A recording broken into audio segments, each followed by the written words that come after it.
Assalamualaikum teman-teman, perkenalkan nama saya Aminatul Ayumi, NIM 180141454, kelas PGSD 5B, Universitas Muhammadiyah Bangka Belitung. Video ini untuk memenuhi tugas mata kuliah model pembelajaran inovatif yang diampu oleh Bapak Ferry Ardiansah, SP. Baiklah, di sini saya akan menjelaskan model pembelajaran problem based learning atau disering disebut dengan PBL. Di sini saya akan menjelaskan apa pengertian PBL, karakteristik PBL, tahap-tahap dalam PBL, kelebihan dan kelemahan PBL. Semoga dengan video ini bisa membantu kita dalam memahami model pembelajaran PBL. Baiklah, yang pertama itu pengertian PBL. Apa sih pengertian PBL itu? PBL atau Problem Based Learning merupakan model pembelajaran yang menghadapkan siswa pada masalah dunia nyata untuk memulai pembelajaran dan merupakan salah satu model pembelajaran inovatif yang dapat memberikan kondisi belajar aktif kepada siswa. Sedangkan menurut Glaser 2001 halaman 89 mengemukakan Problem Based Learning merupakan suatu strategi pengajaran di mana siswa secara aktif dihadapkan pada masalah kompleks dalam situasi yang nyata. Selanjutnya yaitu karakteristik PBL. Adapun beberapa karakteristik proses Problem Based Learning menurut Tan dalam kurung Amir 2007 halaman 23 diantaranya sebagai berikut. Yang pertama, masalah yang digunakan sebagai awal pembelajaran. Yang kedua, masalah yang digunakan merupakan masalah dunia nyata yang disajikan secara mengambang. Yang ketiga, masalah biasanya menuntut perspektif majemuk. Yang keempat, solusinya menuntut siswa menggunakan dan mendapatkan konsep dari beberapa ilmu yang sebelumnya telah diajarkan atau lintas ilmu ke bidang lainnya. Yang kelima, masalah membuat siswa tertantang untuk mendapatkan pembelajaran di ranah pembelajaran yang baru. Selanjutnya, sangat mengutamakan belajar mandiri.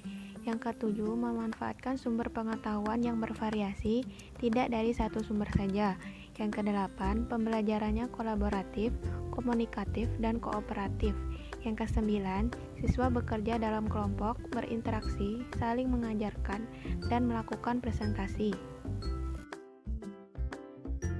Selanjutnya yaitu tahap-tahap pembelajaran PBL atau Problem Based Learning. Di sini, pelaksanaan model Problem Based Learning terdiri dari 5 tahap proses, yaitu yang pertama, proses orientasi peserta didik pada masalah. Pada tahap ini, guru menjelaskan tujuan pembelajaran, menjelaskan logistik yang diperlukan, memotivasi peserta didik untuk terlibat dalam aktivitas pemecahan masalah, dan mengajukan masalah. Tahap yang kedua yaitu mengorganisasikan peserta didik. Pada tahap ini, guru membagi peserta didik dalam kelompok, membantu peserta didik mendefinisikan dan mengorganisasikan tujuan belajar yang berhubungan dengan masalah. Selanjutnya, tahap ketiga, membimbing penyelidikan individu maupun kelompok. Pada tahap ini, guru mendorong peserta didik untuk mengumpulkan informasi yang dibutuhkan, melaksanakan eksperimen dan pendidikan untuk mendapatkan penjelasan dan pemecahan masalah. Selanjutnya yaitu tahap keempat, mengembangkan dan menyajikan hasil. Pada tahap ini, guru membantu peserta didik dalam merancang dan menyiapkan laporan, dokumentasi atau modal dan membantu mereka berbagi tugas dengan sesama temannya. Tahap yang terakhir yaitu tahap kelima, menganalisis dan mengevaluasi proses dan hasil pemecahan masalah. Pada tahap ini, guru membantu peserta didik untuk melakukan refleksi atau evaluasi terhadap proses dan hasil pendidikan yang mereka lakukan. Selanjutnya saya akan menjelaskan tentang kelebihan dan kelemahan pembelajaran PBL atau Problem Based Learning. Baiklah, di sini saya akan menjelaskan kelebihan PBL terlebih dahulu. Yang pertama, menantang kemampuan siswa serta memberikan kepuasan untuk menemukan pengetahuan baru bagi siswa. Yang kedua, meningkatkan motivasi dan aktivitas belajar siswa. Yang ketiga, membantu siswa dalam mentransfer pengetahuan untuk memahami masalah dunia nyata. Yang keempat, membantu siswa untuk mengembangkan pengetahuan barunya dan bertanggung jawab dalam pembelajaran yang mereka lakukan.